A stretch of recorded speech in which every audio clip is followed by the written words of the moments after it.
Tonight, we walk slowly through the misty streets of old London. The lamps burn low, their light trembling through the fog like small suns behind a veil. The air smells faintly of soot and damp stone. Somewhere far off, a carriage wheel rolls over cobblestones, and the sound fades into the distance, swallowed by the fog. London in the 19th century does not sleep easily. It breathes in long, heavy sighs, the breath of thousands of chimneys, the whispers of countless footsteps, the pulse of a city that never quite rests. If you stand quietly at the edge of the Thames at night, you might hear the soft slap of water against the steps, and the murmur of unseen voices. The city around you is vast, a labyrinth of alleys, courts, and lanes where rich and poor live side by side, but rarely meet.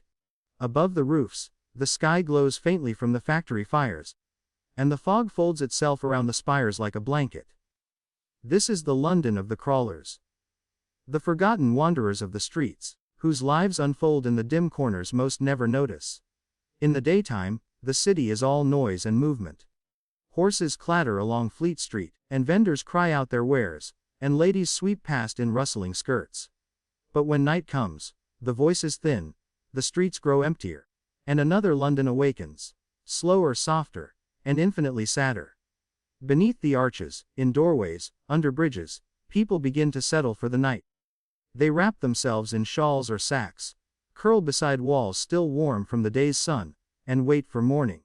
These are the crawlers, too poor for lodging houses, too weary for work, too proud to beg. They drift through the city like the fog itself, seen and unseen.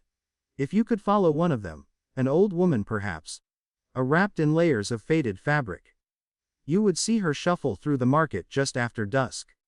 The stalls are closing, but she searches patiently for what remains: a bruised apple, a crust of bread, a few leaves of cabbage that have fallen to the ground. The merchants know her.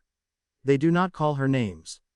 They simply look away, pretending not to see as she collects what she can. She does not ask for pity. She has long since forgotten the habit of expecting kindness.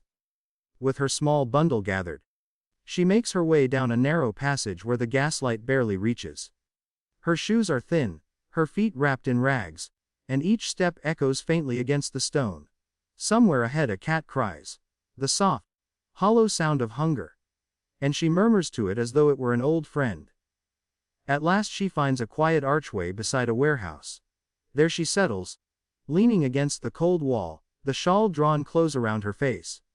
She takes a piece of bread from her pocket, chews slowly, and closes her eyes. Around her, the city sighs. The crawlers were not one kind of people. Some were widows left behind when husbands died in the docks or the factories. Some were laborers broken by illness, unable to work again. Some were children who had outgrown the orphanages, but not yet grown into life. Together, they formed a quiet nation within the city. A nation without doors, without names, without a home. By day they drifted. By night they rested wherever there was shelter. The police knew them, the parish clerks counted them, but few ever truly saw them.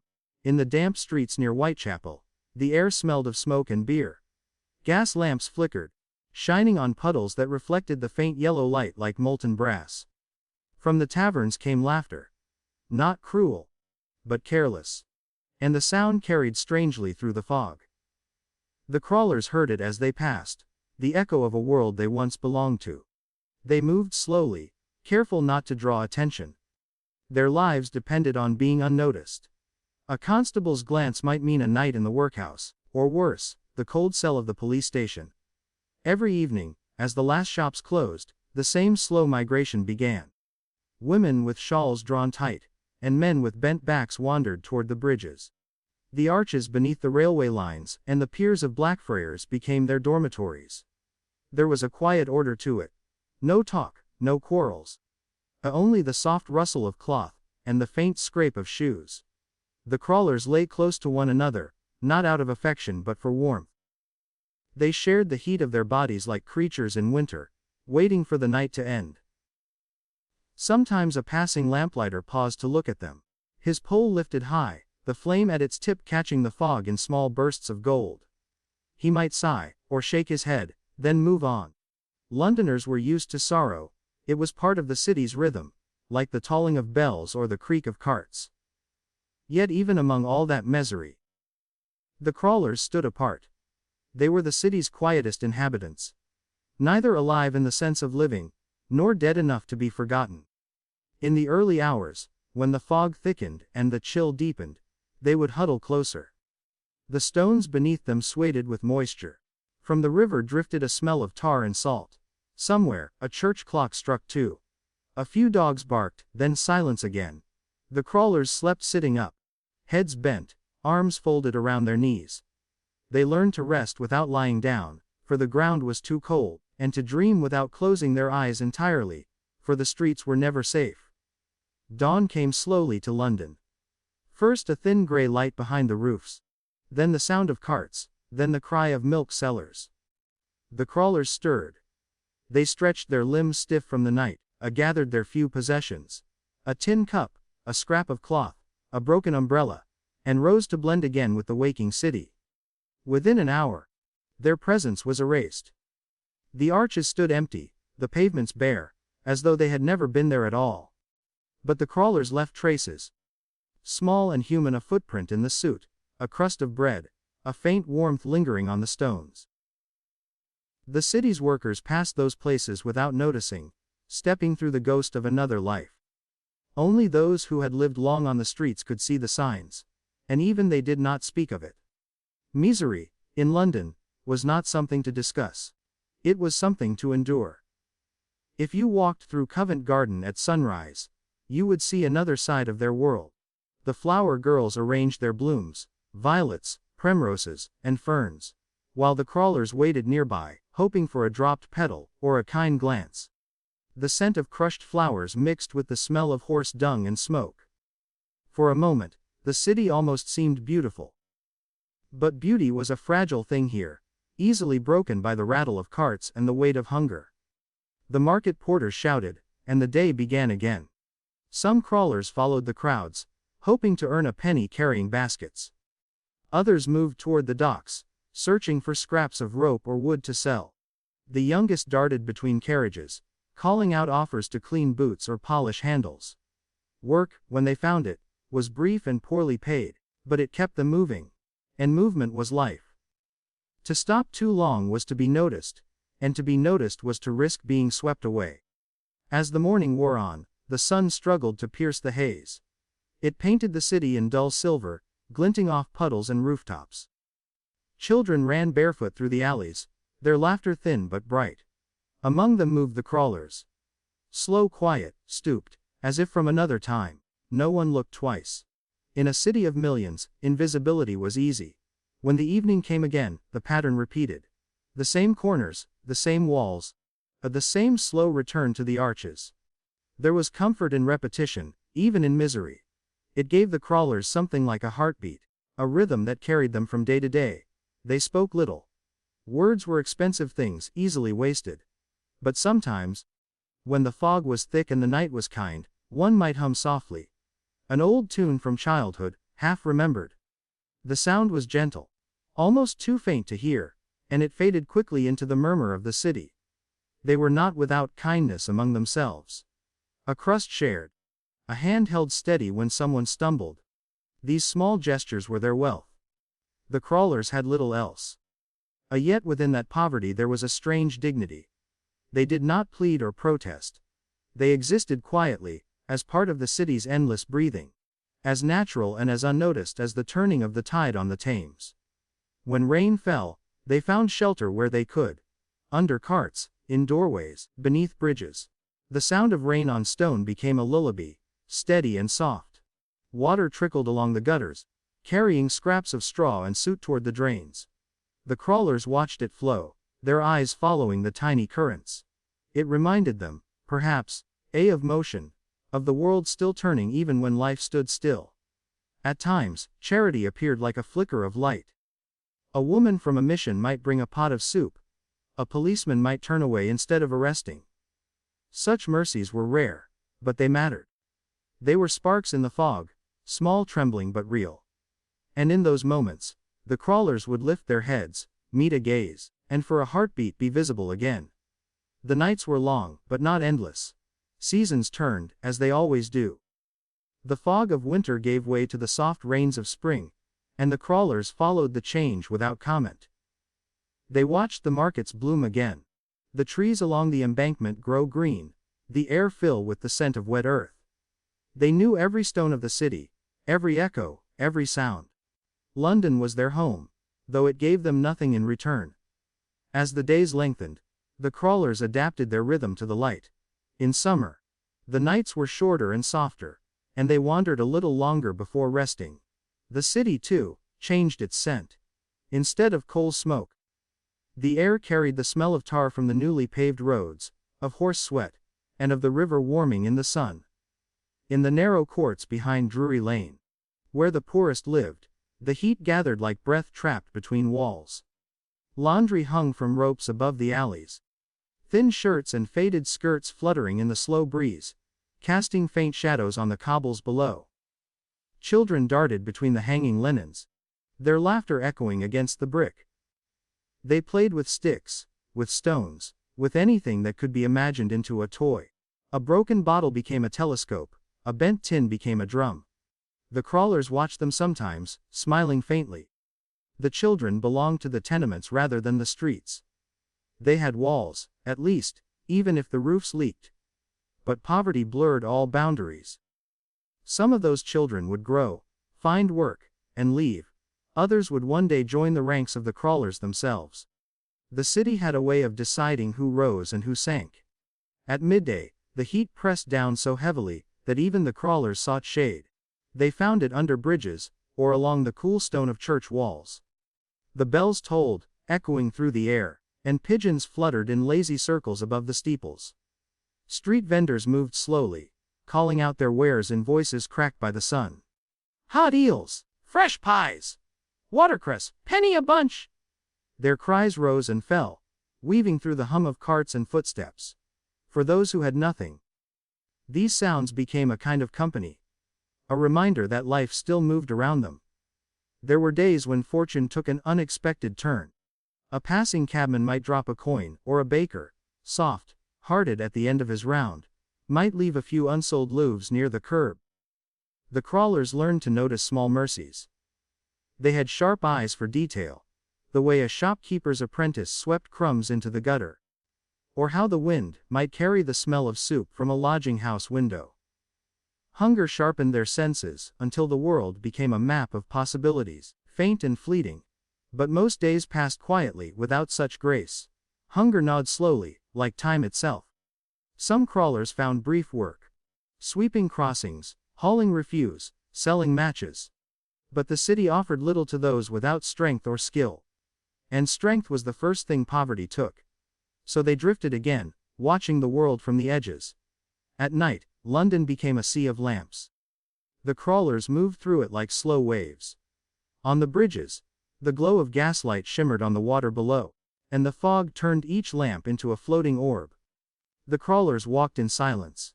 Their eyes were used to the dimness.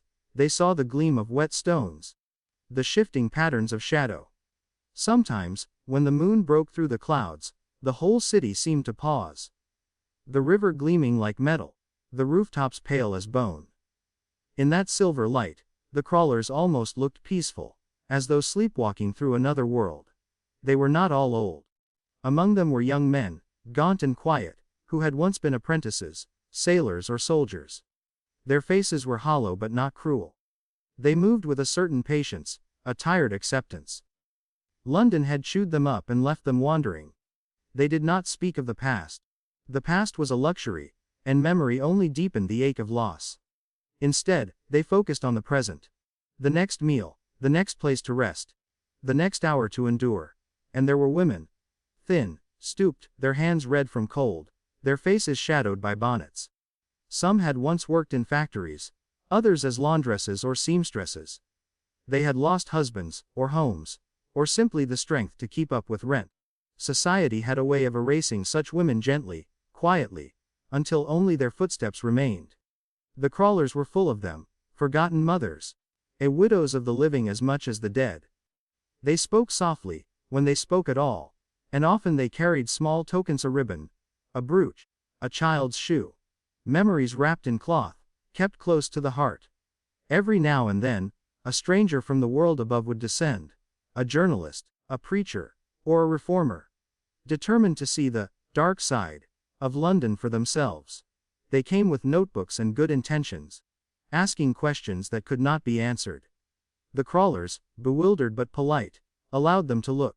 Perhaps they hoped for something from it. A bowl of soup, a few coins. But most knew better. The strangers would write their reports, the city would nod gravely, and nothing would change. Misery, after all, had become part of the city's identity, woven into its stones like mortar. And still, life went on. The crawlers marked the seasons not by calendars but by sensations: the taste of rain, the smell of frost, the feel of mud on bare feet. Winter came early in the alleys, creeping in through every crack. The fog thickened, and the river grew cold. The crawlers began to huddle closer again, beneath the bridges, their breath turning to mist in the air. A cough became a common sound, dry, persistent, echoing beneath the stone arches. Some nights, a body did not stir when morning came. The others would wait a while, then move on. There was no ceremony. Death was as ordinary as dawn. In those months, the city's charitable societies became more visible. Soup kitchens opened, and missions offered tea and bread. The crawlers came in cautious lines, standing in the cold, hands hidden in sleeves. They took what was given and said little. Gratitude was a private thing, like grief. Some found their way to temporary shelters, where for a penny they could sleep indoors, shoulder to shoulder with strangers. The air in those rooms was thick with breath and sweat and damp wool, but the warmth was enough. For one night at least, they were no longer part of the street. The crawlers were not thieves by nature. They lived too near the edge for that. To steal was to draw attention, and attention meant trouble. They preferred invisibility. Yet there were times, in the deep hunger of winter, when desperation won. A loaf disappeared from a stall, an apple rolled from a cart, and a cry went up. "Stop thief!" A constable would come running, truncheon in hand, and the street would fill with motion. But often, by the time he arrived, the culprit had vanished into the fog. London was kind to shadows. The city swallowed them whole. And so the years turned. The crawlers remained, though the city changed around them. Railways cut through old neighborhoods, iron bridges rose across the Thames, and the great clock of Westminster began to mark the hours for all to hear.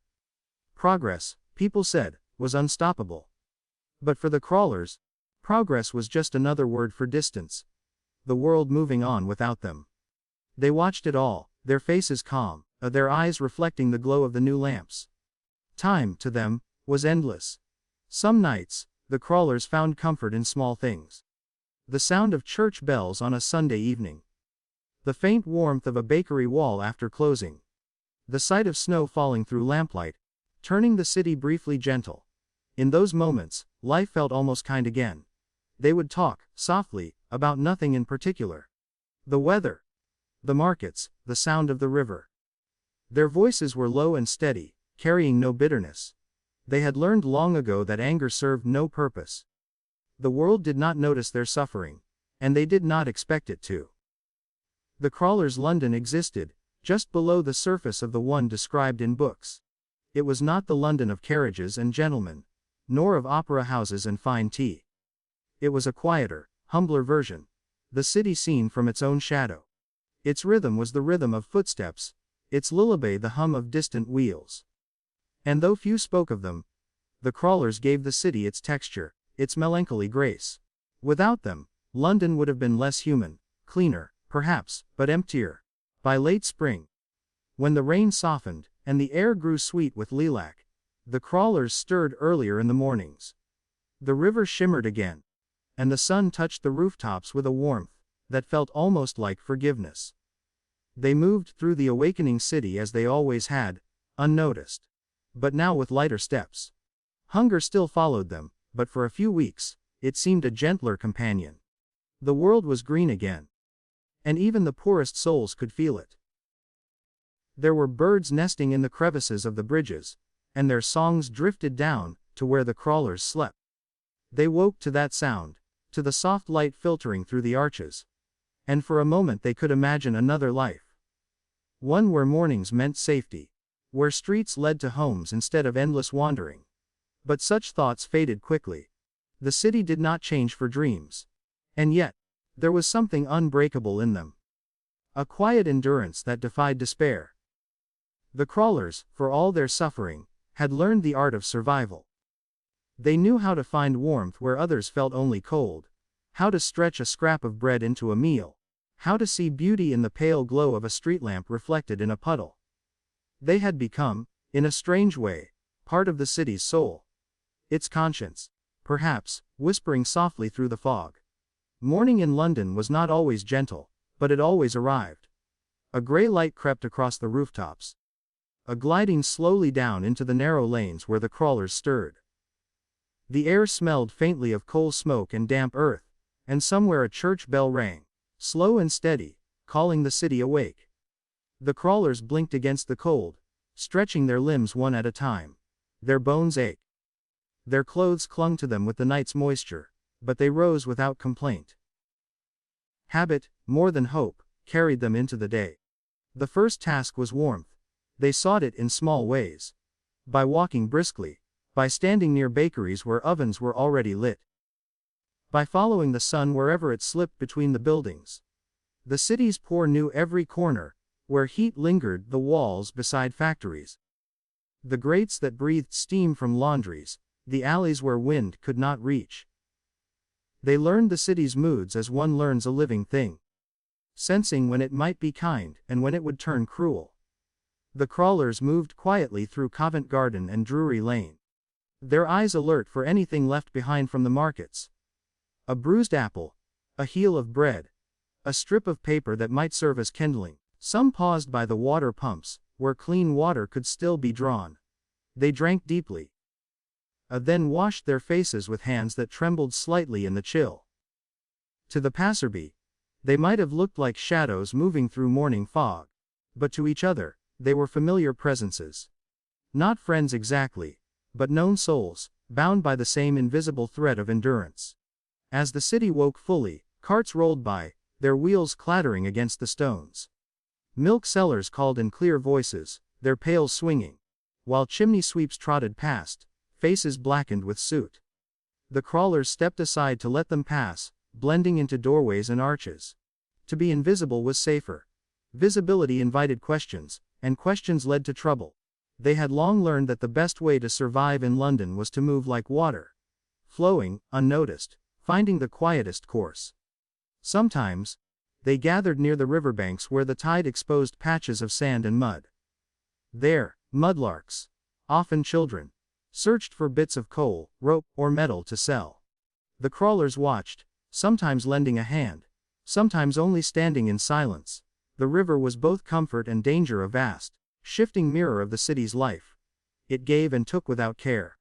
Barges floated past, carrying goods upriver, while gulls circled above, crying harshly. The crawlers' reflections trembled in the water, then vanished each time the ripples reached the shore. By midday, the noise of London swelled like the sea. Iron wheels, boot heels, market cries. 1,000 sounds woven into one restless song. The crawlers moved through it all, slow but steady. Some found odd jobs, carrying parcels, sweeping crossings, watching carts. For a few pennies, they might work until dusk. The pay was little, but it gave them purpose, and purpose was a rare luxury. Even the smallest task offered a kind of dignity. To earn, however humbly, was to exist on one's own terms, if only for a moment. Those without work found small ways to occupy their time. They gathered scraps of cloth from the gutters, sorted bits of wood for fuel, or simply walked to keep their blood moving. The streets themselves became a kind of shelter. Open, endless, familiar. They knew which policemen were kind, which corners stayed dry, which tavern doors might offer a moment's warmth before being turned away. The city's geography lived in their minds like a map drawn from memory. Each street marked not by name but by the feeling it carried. Food was never certain. Some found it through charity, lining up outside missions where tea and bread were offered to the poor. Others waited near markets for what fell, or was discarded. There was a silent etiquette among them. One did not snatch from another, nor fight over scraps. To do so was to lose the last thread of belonging. A hunger was endured, not displayed. It sat quietly behind their eyes, a companion rather than an enemy. The crawlers had long since made peace with it. By afternoon, fatigue set in. The city's pace was relentless, and the crawlers moved slower, their feet dragging slightly against the stones. They rested where they could, on steps, by fountains, against walls. Some leaned against lampposts and watched the world move past. Carriages rolled by, carrying gentlemen in tall hats and ladies in silks. The crawlers did not envy them. Envy was another wasted luxury. Instead, they watched with a kind of calm detachment, as though observing another species entirely. The world of wealth was as far from theirs as the stars. The smells of London thickened as the day wore on: smoke, manure, roasting chestnuts, and sometimes, the faint sweetness of flowers from a passing cart. These scents mingled with the river's damp breath, and the tang of iron from the bridges. The crawlers smelled it all. For them, scent was memory. A wisp of bread baking could call back a childhood kitchen. A whiff of soap from a laundress's pail might stir something half forgotten, but they did not linger on such thoughts. Memory was dangerous. It softened the edges that kept them alive. As evening approached, the light grew honeyed and slow. Gas lamps flickered to life one by one, their glass globes glowing like small moons. The crawlers began their quiet pilgrimage, back toward the arches, and the hidden corners of the city. They moved without hurry, as though the darkness itself guided them. The streets emptied gradually, shop shutters came down with heavy clatters. Voices faded. The city exhaled. Night belonged to them. The crawlers knew its texture. The feel of stone under cloth, the weight of fog against skin. The way sound carried farther in the dark. They settled into familiar places beneath stairways, in narrow courts, behind the thick pillars of bridges. Some found companionship in silence, others in the quiet murmur of another's breathing beside them. The city above might forget them, but here, in the stillness, they belonged to each other. Sleep came in fragments, never deeply. The sounds of London continued. Wheels on cobblestone, dogs barking, the distant whistle of a train. The crawlers drifted in and out of half-dreams, their minds filled with shapes and shadows. Sometimes they dreamed of warmth, of open doors, of light.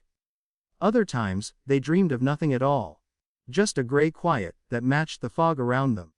And in those hours between midnight and dawn, the city seemed to hold its breath, as if it too mourned the forgotten lives within it. Winter was hardest. Frost gathered on the stones like thin glass. Breath turned to mist. The crawlers wrapped themselves in anything they could find: old coats, sacks, torn blankets. Their hands grew raw, their lips cracked, yet still they moved. To stop was to freeze. They rubbed their palms together, stomped their feet, and pressed close to the walls for what little heat they offered. The Thames, black and slow, carried sheets of ice downstream. Even the air felt brittle, ready to shatter. Sometimes, a stranger would pause, perhaps a gentleman leaving a theater, or a woman returning from church, and glance toward the shadows where the crawlers lay. A coin might be dropped, or a scarf left behind. Small gestures, soon forgotten. But for those who received them, they meant everything. The crawlers had learned to read compassion in the smallest actions, to measure kindness by its rarity. When morning returned, they rose again. Life did not wait. The world above carried on. Newspapers shouted headlines. Bells rang for work. Children hurried to school. The crawlers joined the flow, quiet and steady, invisible among the crowd. They had no past and no future. Only the fragile rhythm of the present. And within that rhythm, they found something like peace. To outsiders their lives seemed unbearable. But to the crawlers themselves, life was not a tragedy, it was simply life, pared down, stripped of comfort, but still life. They laughed sometimes, softly and without reason. They shared what they could. They noticed things others did not: the way sunlight struck a puddle, the pattern frost left on glass, the warmth of a cat curling beside them. In those small details, they found beauty. The kind that asks for nothing and promises nothing in return. And so London turned, day by day, season by season. And the crawlers remained. Quiet, enduring, unseen. They belonged to the night and to the spaces between things. To the forgotten corners where life persisted against all odds. Theirs was not a story of victory or despair, but of endurance. The simple, unremarkable act of continuing. And though history rarely remembers them, the crawlers left their mark in softer ways, in the worn stones where they rested. In the faint warmth left behind after dawn, in the hush that still lingers in the arches of the old city. The years moved quietly, as years often do when each day looks much like the last. London grew and changed around the crawlers, but change rarely reached them. The city expanded outward, swallowing villages and fields, stretching its arms farther each season. Great buildings rose, glass, iron, and stone, their shadows spreading over old streets, where the crawlers still moved. Railways hummed through tunnels, factories burned day and night, and the river filled with ships from every corner of the world. The city's pulse grew faster, louder, hungrier. Yet in the spaces between, the crawlers lingered, small and still, like forgotten notes in a symphony. They watched the progress from afar, without envy or wonder. To them, each new bridge or tower meant only fewer hiding places, fewer corners left unclaimed. The arches they once called shelter were bricked over. The alleys where they rested were swept clean for new shops and warehouses. The crawlers drifted farther east, toward the docks, where the smell of tar and salt hung thick in the air. There the fog was heavier, the nights darker, and the world quieter. In the damp shadow of the great ships, they found again a kind of peace. Sometimes, they spoke in low voices about the old days, not fondly, but with the slow affection one might give to a memory worn smooth by time. They spoke of faces long gone, of corners long vanished, of winters survived and small kindnesses that still glowed faintly in the mind. A woman might recall the baker, who once slipped her a loaf without a word. An old man might speak of a constable who looked away, instead of arresting him. Such stories passed among them like embers in the dark, glowing briefly before fading. In their quiet way, they kept one another alive. There were fewer children among the crawlers now. Reformers and missions had taken many into orphanages or workhouses. The streets were changing, pity had become organized, and charity had learned to count. The crawlers, with their silence and pride, did not fit easily into such systems. They were too used to the open sky, to the rhythm of the streets. Walls, no matter how kind, made them restless. So they remained, living half outside the world, half within it, slipping between the cracks where the light was dimmest. The river remained their constant. Its voice never changed, a low, eternal murmur that blended with the sound of the wind and the bells. At night, when the city slept, the crawlers would sit by its edge and watch the water move. Sometimes, they spoke to it softly, as though it could hear. The Thames was both their friend and their witness. It saw everything, carried everything, and asked for nothing in return. Its patience matched their own. Londoners passing on the bridges might glance down, and see a figure or two among the shadows. Hunched shapes wrapped in shawls, unmoving. They might feel a brief chill, then hurry on. Few ever stopped. The crawlers had become part of the city's landscape, as familiar and invisible as the fog. They were there, and not there. Seen, and forgotten in the same moment. When illness came, as it often did, it moved silently through them. There were no doctors for the crawlers, no medicines or beds. A cough deepened, a fever rose, and one night, a body simply did not wake. The others would notice in the morning, their eyes pausing for a moment before moving on. Death was quiet, like everything else in their world. Sometimes a stranger might report it, and a cart would come, and the body would vanish, leaving behind only a faint impression on the ground where it had lain. The crawlers did not mourn in the way the world expected. Their grief was wordless, folded neatly into the act of continuing. Yet even in such lives, moments of grace bloomed unexpectedly.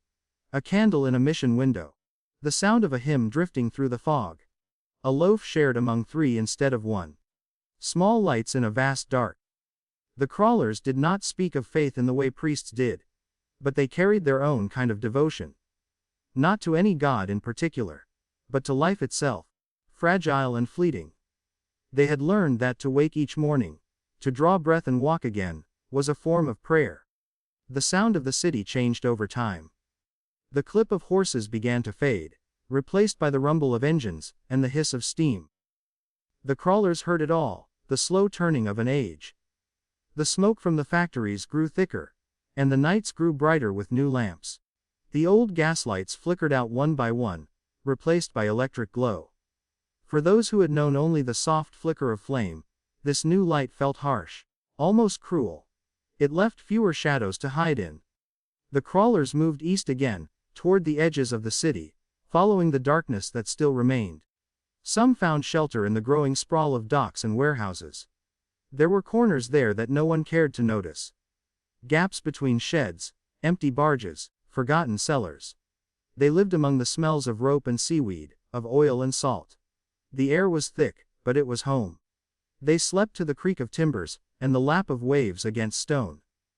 Sailors passing through sometimes gave them bits of food, or a blanket, or simply a nod of understanding. In the quiet fraternity of hardship, kindness flowed more easily than in the glittering streets of the West. Time softened even misery. The crawlers who survived into old age wore their lives like weathered cloth, frayed, but warm. Their movements slowed. Their memories tangled, but their eyes remained sharp. They had seen the city rise and fall, burn and rebuild, change its face again and again. They had outlasted landlords, laws and fashions. They were, in their way, part of London's foundation, as old as its bridges, as enduring as its fog. The younger poor, who came after them, called themselves by other names. The city's language shifted: vagrants, tramps, the homeless. But beneath the words, the lives were the same. Hunger had not changed, nor the need for warmth, nor the quiet dignity of survival. The crawlers were their ancestors, though no one said so. Their spirit lingered in every doorway, every shadowed street where someone sought a few hours' rest. And in time, even the crawlers themselves faded. Not all at once, but gradually, like the slow dimming of a lamp. The last of them drifted through the city unnoticed. Ghosts among the living. The arches where they had once slept were sealed with stone. The streets were paved over, the courts demolished. London cleaned its face, and forgot the lines that hardship had written upon it. But if you stood still, in the early hours before dawn, you might still feel them. A whisper of cloth against stone, a breath of air moving where none should be. The city, for all its noise, still remembered them in silence. It is strange how the human spirit endures. Even in the harshest conditions, something within refuses to extinguish completely. The crawlers had little reason to hope, yet they found small ways to be kind, to laugh, to share. In their quiet persistence, they revealed a truth larger than any sermon: that life, even when stripped bare, still holds beauty. Not the beauty of wealth or comfort, but the beauty of endurance. Of hands still warm despite the cold, of eyes that still see light through fog. Sometimes, the crawlers would gather near fires built from scraps of wood, their faces glowing faintly in the flickering orange. They spoke of nothing important, of the weather, of passing carts, of dreams that visited them in sleep. The fire crackled softly, throwing shadows that danced across the walls. In those moments, they were no longer outcasts but companions, bound by shared warmth. The night beyond the firelight could be endless, but within the circle, it felt almost gentle. And when dawn came, pale and slow, they rose again. The fire's embers cooled, the fog returned, and the world resumed its motion. They walked away, one by one, their figures fading into the mist like smoke. To the city, they were invisible. To themselves, they were everything. Living proof that even in the hardest places, life continues. By the late years of the century, the crawlers were almost gone. The city that had birthed them was remaking itself, stone by stone, light by light. Wide boulevards cut through the old maze of lanes.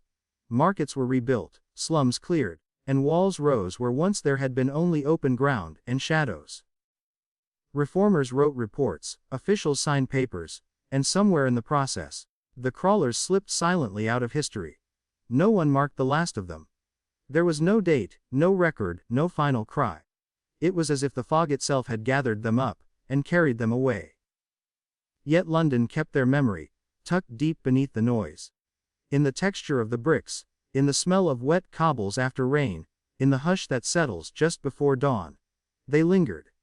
On certain mornings, when the river breathed mist across the quays, the city seemed to pause, as though listening for their footsteps. The bells of St. Paul's tolled through the vapor, their echoes wandering among the warehouses. If you stood still and closed your eyes, you might imagine the soft scrape of a shawl, the slow shuffle of weary feet, the whisper of a life passing unseen. For 2 generations, they had haunted these streets. They had seen the river freeze and thaw, the plague return and retreat, the queen grow old upon her throne. They had watched chimney smoke thicken into clouds that hid the stars. And though few ever spoke their names, the crawlers shaped London, as surely as the architects who built its palaces. They were the measure of its compassion, and of its neglect. Evening fell differently in those days. Gaslight shimmered on the wet stones, and the scent of coal drifted through every open window. The crawlers would find their places early, before the patrols came. Some lay beneath carts, some beneath the bridges, others in doorways where the wind was kind. A mother might curl herself around her child, forming a fragile shelter of flesh and cloth. The city would pass them by, the carriages rolling, the boots splashing through puddles, the sound of laughter rising from taverns. And through it all, the crawlers lay still, letting the night wash over them like a slow tide. To imagine that stillness is to understand something profound about endurance. Their sleep was not rest as most know it. It was a pause, a gathering of strength for another day of simply continuing. The heart beating beneath a threadbare blanket was a small act of defiance against a world that had forgotten its gentlest duties. With time, reformers came, earnest men and women who believed the city could be healed. They opened shelters, built hostels, lobbied for laws. Some succeeded, others failed. The crawlers, by then, were few. They had taught the city a lesson it did not wish to remember: that poverty, once seen, cannot be unseen. The language changed, the faces changed, but the truth remained. Every age has its crawlers, though they go by different names. When the 20th century dawned, London glittered with new light. Electric lamps burned away the fog, the streets rang with the clang of trams, and the great clock of Westminster counted the minutes with mechanical precision. Progress had come. Bright, confident, unstoppable. But progress has a way of overlooking its own shadows. Beneath the arches of railway lines, in the alleys behind the markets, in the cold corridors of the workhouses, echoes of the old world persisted. The crawlers were gone, yet their silence remained. Folded into the city's rhythm like a heartbeat, no one could quite forget. If one were to walk those streets now, in imagination, in memory, the scene would unfold softly as though behind a veil. The narrow courts smell of damp wood and candle smoke. Somewhere, a child coughs in its sleep. A bell rings for the night watch. The air is cool, and the stones beneath your feet glisten faintly. In a doorway, a woman stirs, drawing her shawl tighter. You pass her without a word, yet her presence fills the moment completely. She is both stranger and mirror. A reminder of the thin line between shelter and exposure, between being seen and being invisible. The crawlers teach us this, that history is not only the story of those who built and ruled, but also of those who endured quietly beneath them. Their lives may seem small, yet they reveal the shape of compassion, the weight of neglect, the quiet miracle of survival. They remind us that even in the darkest corners of the city, humanity flickers. Frail, persistent, and infinitely precious. The night grows still. The fires in the taverns burn low. The hum of London sinks to a murmur. Fog drifts once more across the river, wrapping the bridges in pale gauze. Somewhere, a clock strikes 3. In the hush that follows, the city seems to exhale, settling into its endless rhythm. The ghosts of the crawlers drift through the silence, not in sorrow, but in rest. They have earned it. And so, as the listener, as the dreamer, you walk with them a little longer. Your footsteps echo softly beside theirs. You feel the cool air, the faint moisture of fog on your skin, the distant murmur of water against stone.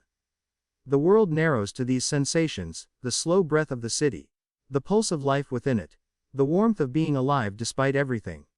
At last, the streets begin to fade. The lamps blur, the sounds soften. The fog thickens into comfort. The crawlers slip away, one by one, until only the river remains, moving endlessly beneath the sleeping city. Its surface catches the first gray light of dawn. Somewhere far off, a bird calls. The day will come again, and with it, another story.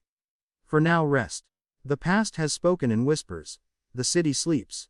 And the crawlers of Victorian London, at last, sleep with it.